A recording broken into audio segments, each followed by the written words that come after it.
We are 5 Live. I'm Bobby T, and I'm coming at you with a new wrestling update.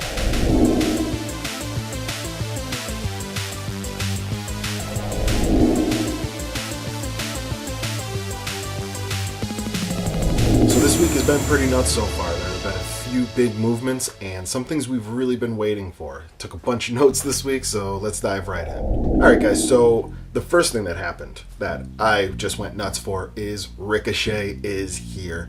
It's official. Ricochet has now signed with the WWE and is on his way, or for that matter, at the WWE Performance Center right now, along with another NJPW team that has just come over, and that is War Machine. So we are going to see some pretty serious big man matches. Can't wait to see AOP versus War Machine. War Machine versus Sanity is going to be another great one. Love to see Killian Dane in that mix. We're really going to see a lot of good matches coming up here pretty soon. Don't know if they're going to be keeping their names exactly, but that's the WWE way. They are going to more than likely change the name. So we're going to see what happens with them. But Ricochet is the real winner here. My question to everybody here watching, leave here in the comments, what are some of those fantasy matches you want to see with Ricochet? Ricochet Finn, Ricochet AJ, as always. Him versus Aleister Black would be amazing. Even Velveteen Dream would be a pretty phenomenal match. So leave your comments down here in the message board, and we'll definitely talk about that in our upcoming live episode. So a couple quick things from last night's Raw, which really kind of cracked me up, is Braun Strowman's Strowmanian ability to, I guess, destroy and lift everything. He flipped over a truck. What's funny is if you do look in the second cut, they did a lot of cuts in that one. So second or third cut, you will see the actual line attached to the truck so that they could pull it up and flip it. It's a blink of an eye, but look for that rope. It is there. It is pretty funny, but I love the bit. I am a kayfabe fan, as we all know, so keep on going. I want to see Braun Strowman rip places down brick by brick if that's what he wants to do, because he's Braun. Another really funny thing from last night was Dash Wilder saying that he's not a sports entertainer, he's a wrestler. And that I popped for that one in my living room late at night. Baby T's sleeping and I'm yesing in my living room. So really happy with that. Vince, he's not so happy. Check out Wilder's Twitter. It's pretty funny. He actually addresses this. We're going to jump over real quick to some NEW news. The Northeast Wrestling, it's local to us. We really do enjoy it. Saturday night, they had a big event called Over the Top, Wrecking Ball Legursky being the winner of that 30-man battle royal. Glacier made an appearance. It was awesome, so much fun, really great crowd. Match of the night goes to Joey Mercury versus Flip Gordon. That was kind of a given. Bloodbath. Flip loses by DQ but does retain the NEW championship because you don't lose it on a DQ. He juiced everywhere. I'm talking, this was a good-sized bloodbath. If you get out there on their website, I believe they have some pictures of it, definitely pictures on their Twitter, and if you can find some video, check it out. We had a friend actually in the crowd live streaming it as the Flip Gordon match went on, and the Battle Royal, phenomenal. Definitely get out there and check them out. So next up on the card here, we have some big news coming out of Impact. We do know that they had moved to Canada after the we'll just say the messiness of TNA. They've dropped the TNA name. They are officially, and Global Force, they are officially just Impact. They are located up in Canada. That was number one. Number two, they've just recently had a partnership with Twitch, and they're going to have a 24-hour WWE Network style service that's going to be available through Twitch, and it's going to have all their events and all their live stuff. It's a way for them to get out there on a platform that really is moving forward. On that, also, we're going to see a show by Jeremy Borash. I'm going to guess something the podcast style to keep everybody up on. Also, Tyrus is getting a show, and Josh Matthews. That stuff's all in the works. So that'll be really interesting to see what Tyrus Smash has to say. Will it be wrestling based? Will it be politics? Will it be kind of the character he's putting out there currently on Fox News and MSNBC and all the places he's been? I don't know if he's been on NBC, but you know what I mean. So Dave Meltzer has weighed in and given his star rating on the brand new Wrestle Kingdom 12. He gave Okada versus Naito, I believe, a 4.25 or 4.5, and he gave the Kenny Omega versus Chris Jericho, Alpha versus Omega match, a solid 5. I do agree. I still think my favorite match on that whole card was the Will Ospreay, Marty Scurll, that four-way match for the title. That was one of my favorite matches. Also, the tag team,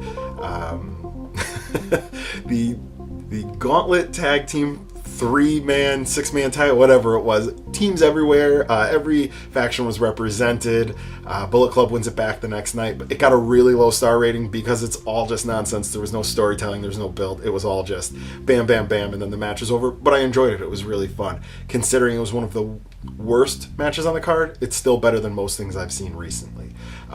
One thing that Meltzer also announced is that coming up, we were going to see, he's kind of spilled the beans on this, and we'll move into this next, in our NJPW update, is we're going to see Jericho versus Okada. Well, first we're going to have to see Jericho versus Naito, which is another thing. We'll talk about that in just a moment, but that is the prediction right now from Meltzer.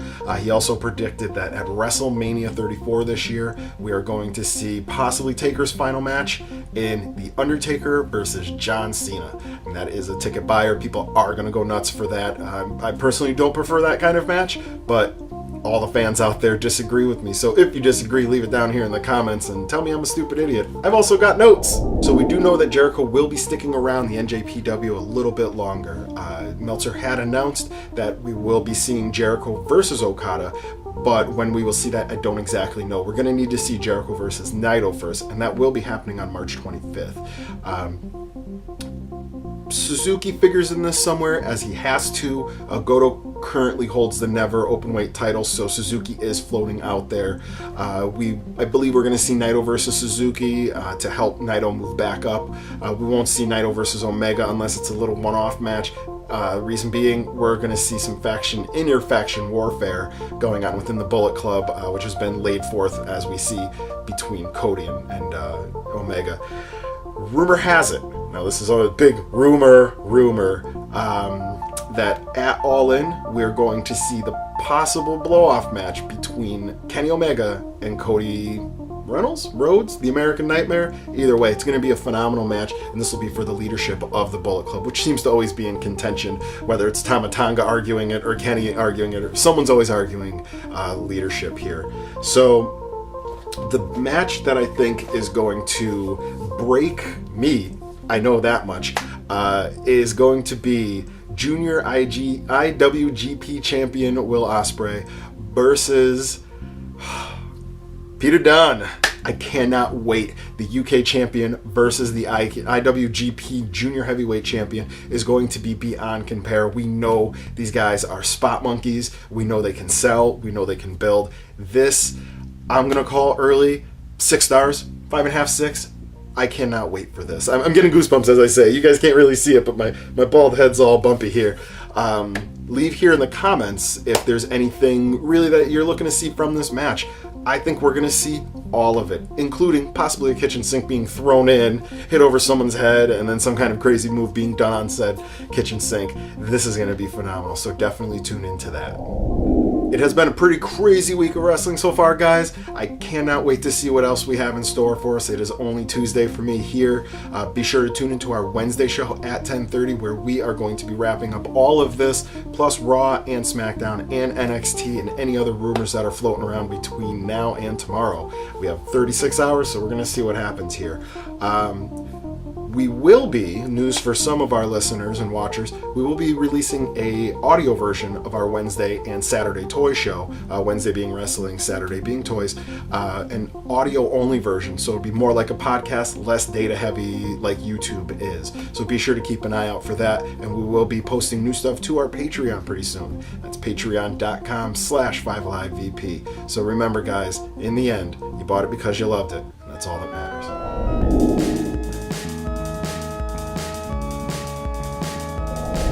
Hey, if you want to keep up with wrestling, be sure to subscribe to 5AliveVP, like it, share it, get it out there. We will be making videos. Always join us on our Wednesday wrestling show, and do not forget, leave some comments. Leave those likes. We want to hear it all. Also, click on these things and this thing. Yeah.